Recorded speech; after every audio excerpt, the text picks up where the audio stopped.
절도도 깔아야 돼. 철도 까는 비용 더하기 항목의 합이 통일 비용이 되는 겁니다. 그러면 북한의 고속도로를 10개 놓는 비용을 생각해 봅시다. 예.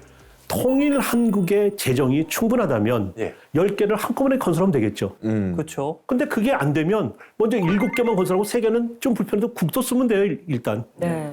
아니면 5개 해도 되고. 즉, 통일 비용이라고 하는 것은 정해져 있는 액수가 아니고 그것도 정의에 따라 다 다르지만 어떤 액수가 있다 하더라도 그것을 우리의 능력에 맞게 조절해 나갈 수 있다는 겁니다. 자린고비처럼 통일을 할 수 있다. 그럴 수도 있는 거죠. 조금씩 하면 되는 거예요. 통일 비용에 대해서 그 규모가 얼마다라고 하는 말은 사실은 아무 의미가 없는 숫자에 불과한 겁니다. 그러니까 통일 비용은 숫자가 왔다 갔다 하는 것이지. 그래서 그동안 통일 비용 추정치들을 보면 가장 큰 것과 가장 작은 것이 몇백 배 차이가 집니다. 정의가 다르고 통일이 되는 시점을 가져가는 게 다르고 여러 가지가 다 달라서 그런 거니까 또 하나 여기서 말해야 되는 건 그러면 통일의 이익은 없는가 하는 거죠. 그러게요. 저도 그 생각을 했는데 통일을 한번 지어놓고 뭔가를 만들어 놓으면 그렇죠. 좀 속된 말이지만 뽑아낼 수도 있는 거 아닌가요?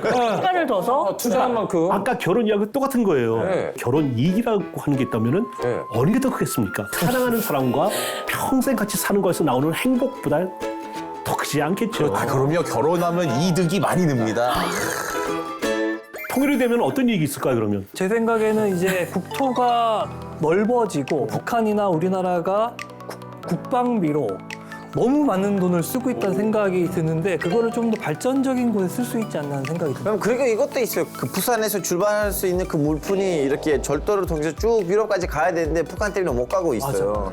이거만으로도 좀 엄청난 이익을 따지 않을까. 뭐 관광 사업이 더 확대되거나 인프라를 통해서 더 이익을 얻을 수 있다. 그리고 또 우리가 이산 가족분들 우리가 좀 잊어서는 또 안 되는 것 같아요. 저희 할아버지도 꼭 통일됐으면 하시다가 결국 돌아가셨는데 이산 가족들도 만날 수 있지 않을까 이런 생각. 그리고 개마고원에서 락 콘서트도 한번 하고. 아, 개마고원에서 좋을 너무 것 멋있겠다. 같습니다. 네, 지금 거의 다 이야기 나왔는데 굉장히 경제적인 이익, 비경제적인 이익, 북한 주민의 인권, 또 국제사회에서 통일한국의 위상이 올라가는 것, 우리가 전쟁 공포로부터 영원히 해방되는 것, 이거를 다 더하면은 얼마쯤 될까요? 자, 이렇게 생각해 봅시다. 통일이 되면 우리 한반도가 전쟁 위협으로부터 영원히 해방됩니다. 이 이익은 언제까지 나올까요? 영구적이죠. 영원히. 통일 한반도가 지구상에 존재하는 한. 네. 즉 통일의 이익은 무한대입니다. 통일 비용은 아무리 많은들 유한하고 통일로 얻게 되는 이익은 그것은 무한대입니다. 그러면 어느 게 당연히 그럼 만약에 비용 때문에 통일을 하지 말자라고 한다면은 오히려 통일을 빨리 하자라고 하는 게 더 똑똑한 맞는 답일 수밖에 없는 겁니다.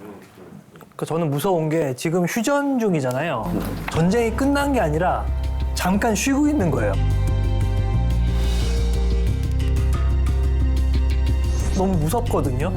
이 전쟁이 없는 나라에서 살아간다는 거를 우리 아이들한테 좀 주고 싶은 생각이 있습니다. 네. 맞습니다. 바로 그것이 지금 말씀하신 게 일종의 통일 비용의 세대 간 부담 문제인데 지금 통일이 됐다. 그러면은 그 비용은 누가 부담하겠습니까? 지금 세대가 부담하겠죠. 통일되고 나서는 우리가 독일 통일의 경우를 봐도 그렇고 수십 년 동안 다르게 살아왔던 나라가 합해졌는데 어떻게 혼란이 없고 부작용이 없겠습니까? 일정 기간 또 있는 건 당연하죠. 그러니까 비용은 통일된 직후에 집중적으로 발생하는 것이고 통일로부터 우리가 얻게 되는 이익은 시간을 두고 계속 나오는 거죠.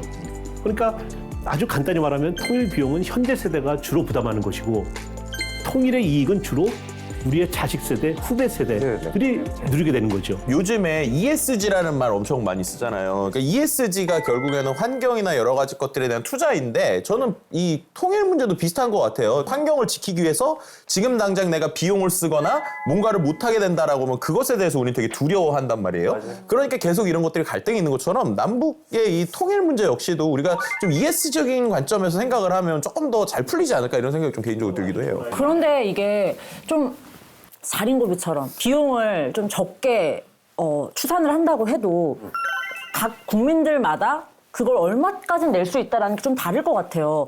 선생님은 어느 정도 비용일 거라고 좀 추산을 하시나요? 통일 비용이 얼마라고 말한다는 것은 상당히 좀 어려운 일이고요. 문제는 그것을 어떻게 이제 부담할 것인가의 이야기라는 게 좀 더 나을 것 같아요. 이론적으로 네 가지 방법이 있습니다. 네. 하나는 세금을 올리는 방법이 있고 통일세 같은 게 생기는 건가요? 통일세처럼 세목을 신설하거나 아니면 세율을 올리거나 그래서 부가가치세를 10%를 20%를 올려서 그 차익을 통일 비용에 쓰는 거죠. 두 번째는 정부가 채권을 발행해서 그 어디서 돈을 빌려오는 거죠. 세 번째는 외국으로부터 아니 국제기로부터 지원을 받는 겁니다. 그리고 마지막으로는 외국 기업들이 투자를 받는 거예요. 그래서 우리가 고속도로를 건설하는 비용이 통일 비용인데 외국의 어떤 건설회사가 와서 고속도로 건설하고 그 통행료 가지고 자기네가 그 저 자본금을 회수해 가면 되는 거니까 그만큼 우리의 재정에서는 그만큼 절약할 수 있는 거죠. 이렇게 크게 보면 네 가지 방법이 있는데 일단 우리한테 직접적인 부담이 되는 것은 바로 세금입니다. 세금은 무작정 올릴 수 없는 겁니다. 잘 살자고 통일하는 건데 그리고 100만 원 내고 그냥 생활할 수가 없잖아요. 그저 한 5만 원이나 10만 원 더 올릴 수밖에 없습니다. 나머지는 다른 방법들로 이제 조달을 해야 되는 겁니다. 따라서 통일이 됐을 때 내 개인적인 부담은 그렇게 크지 않을 거다. 그리고 또 하나는 사람마다 통일 이익이 있잖아요. 나는 예를 들어서 통일 때문에 세금을 좀 더 내.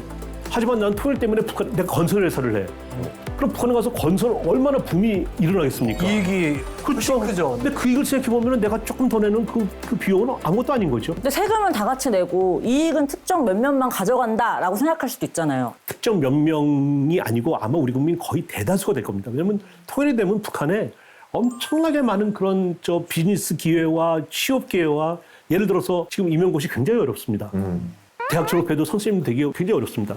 근데 통일이 되면 북한의 새로운 세상을 가르칠 선생님들이 굉장히 많이 필요할 거 아니에요. 그러니까 뭐 취업 기회가 뭐 엄청 늘어나는 거죠. 확실히 활력이 더 생길 것 같네요. 당연히 해외에서도 투자에 대해서 상당히 매력을 느낄 것 같은데 그렇다면 이런 통일이 됐을 때 좀 달라지는 우리의 모습 이런 것도 좀 그려볼 수 있을 것 같은데.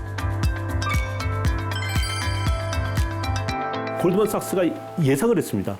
한반도가 통일이 되면 세계 제2위의 경제대국이 될 것이다. 세계 2위요? 경제대국이요? 2위요? 18년 전인데 국회에 예산정책처에서 그때 추산하기는 1인당 국민소득 기준으로 우리가 세계 7위가 될 거다. 세계 7위요? 그러니까 통일이 되면 부의 창출, 새로운 기회의 창출 이런 것들이 있게 될 겁니다. 사실 통일이 언제 올지도 모르잖아요. 북한의 핵 문제가 아직 뭐 언제 해결될지도 모르는 것이고 그래서 저는 통일을 위한 준비는 따로 있다고 생각하지 않습니다. 우리 모두가 오늘 내가 해야 할 일을 열심히 잘 해나가는 것, 우리의 실력을 키워나가는 것, 통일 시점에 통일 비용이 얼마이든지 간에 우리 대한민국 경제가 충분히 크고 충분히 활력이 있다고 한다면 통일 비용이 아무리 크더라도 우리가 다 수고할 수 있을 거 아니겠습니까? 결국 그러려면은 오늘 우리가 해야 될 일을 잘 해나가는 것, 바로 그것이 진정한 통일 준비라고 생각합니다. 박수.